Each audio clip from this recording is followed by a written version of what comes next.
Shikoni, leva e Arkimedit në të gjithë të konflikte është ajo ngushtica atje.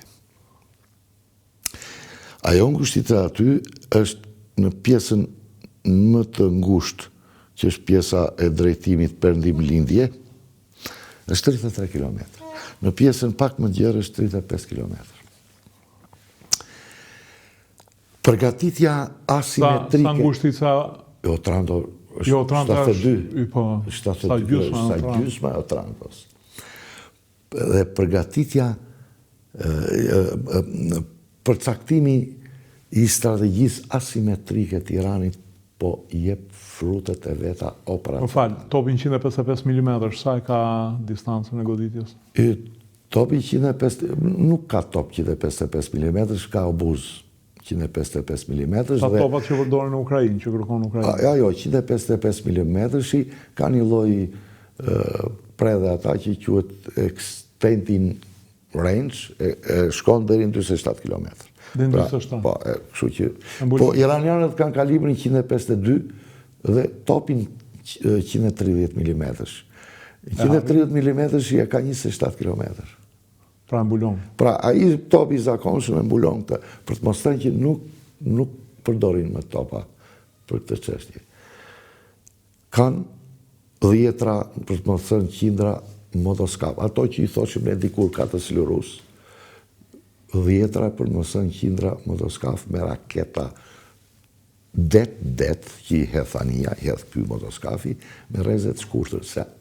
Të konceptuar armët që në fillim vetëm për këtë qëllim operacional, blokimin e ngushtisës së Hormuzit.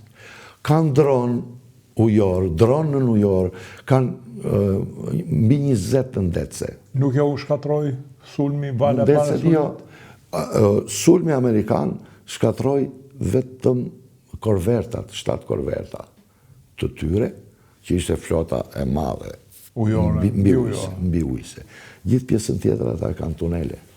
Pra, asimetria që paracaktoi dhe e ndoqi këtë Irani që 20 vite rresht, po jep rezultat. Nuk mundet dot flota e madhe amerikane të veproj në hapësira kaq të vogla. Se qisoj si të futesh elefantin në këtë studio që kemi ne. Jo, edhe futet, do s'ka kur rotullohet. Jo, po s'rotullohet, do të shpojnë gjamat që do thyj vetë. Asimetria përsa i përket luftës zyrtare, e cila ka sjell nxjerrjen jashtë luftimit të gjithë bazave amerikane në gjë.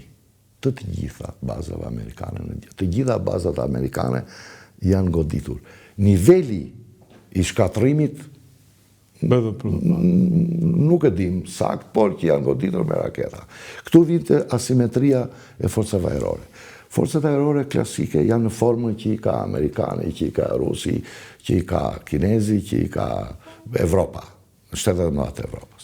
Kjo është forma klasike e forcave ajrore. Pra avion që sigurojnë superioritetin ajror në ajër dhe avion që gjujnë, bombardojnë. Irani ka zgjedhur jo të ndjek rrugën e zhvillimit të aviacionit, se nuk e ndjek dot Amerikën dhe Izraelin. Zgjodhi asimetrinë e raketave. Si nuk i ka mundësi nuk i ka shitur Rusi avion? Kujt, ja ka shitur.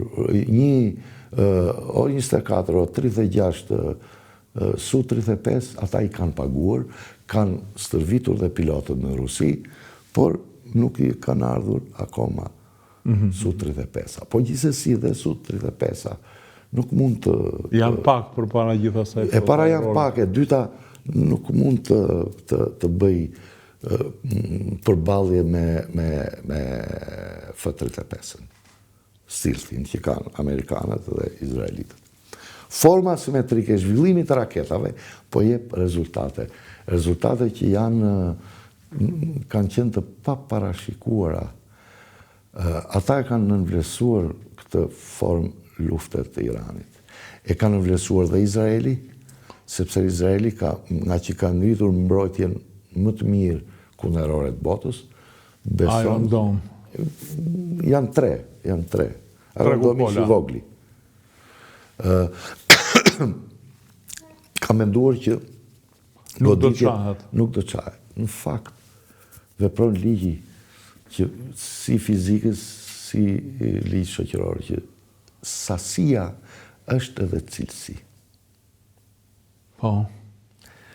Po, nga 100 raketa që edhe Irani, në rastin më të mirë të shkatrohen 70, por 30 raketa. Për Izraelin, që nuk ka nxënësi strategjike.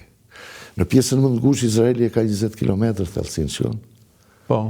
Dhe me 9 milion banor, në fakt dhe Izraeli luftë për mjetese ka, siç po ta vesh veten sepse tamam 20.000 km2 është Izraeli. 20.000, po, 20.000, gjysma e cilës është kretira e Negevit. Dhe 9 milion banor jetojnë në 10.000 km. Si me jetu 9 milion banor të ullësira jonë perëndimore? Fiks, të ullësira jonë perëndimore. Do me thëmë, nga Lezhë deri në... Nga Shkodra deri në Vlorë. Nga Shkodra deri në... Edhe deri në Elbasan, ka Tiranë. Kjo është, pra, është një thellësi e papërfillshme strategjike. E cili është problemi më i madh sot. Unë me gjithë metodat ka një lloj censure të jashtëzakonshme, po ka informacion që janë goditur, kanë krijuar probleme? Unë mendoj që shiko, është normale. Informacioni dhe disinformacioni janë pjesë përbëre e luftës së madhe që kryhet. Po unë mendoj që Izraeli është goditur rënd. Është goditur rënd. Fakti që u goditën të gjitha bazat amerikane në gjirin persik tregon që teknologjia e sotme kundër ajrore dhe kundër balistike e ka plotësuar mundësinë e vet teknike. Sepse e ka plotësuar, nuk mund të zhvillohet dot më tepër se kaq. Dhe amerikanët në Katar kanë pasur sistemin THAAD. Në këtë Emiratet e Bashkuara është më i avancuari sot në botë THAAD. Dhe kur erdhi puna nuk ju bëri punë? Nuk mundi dot, sepse mënyra, taktika e përdorimit të këtyre mjeteve asimetrike e zgjuar nga ana e Iranit bëri të mundur që radari kryesor amerikan nuk u godit me raketë balistike, u godit me dronë, me Shahedin. Sepse gjithë dhe ishte shumë i rëndësishëm sepse kontrollon të 4.000 kilometra në thellësi brapa. 5.000, jo, kudo, deri në Ukrainë. Ky jep edhe në Ukrainë të dhanat. Po kjo ishte goditje shumë e madhe për teknologjinë amerikane. Me një shahed $20.000. $20.000. U hodhën shumë raketa balistike. Sistemi THAAD godiste ato. Në fakt, Shahedi shkatroi radarin. Nga poshtë derës. Dhe tash një radar që të prodhohet, një radar i tillë që të prodhohet dhe të montohet, do paktën një vit. Nuk ka kohë vit. Po nuk është se i ka goditur vetëm një, i ka goditur 8 radar. Do më thënë, ka pasur një rezultat kundër përgjigja iraniane. Ka pasur një rezultat asimetrik, me mjetet asimetrike që ka përcaktuar që momentin që amerikanët u futën në Afganistan, që në 2001.